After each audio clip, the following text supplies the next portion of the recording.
Кто-то по 3 раза, молодцы.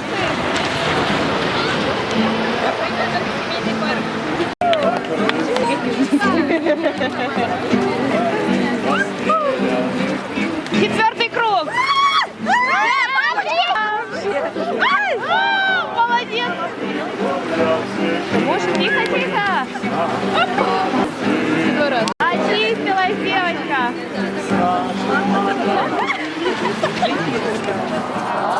Зеленый попугай, ты зеленый попугай.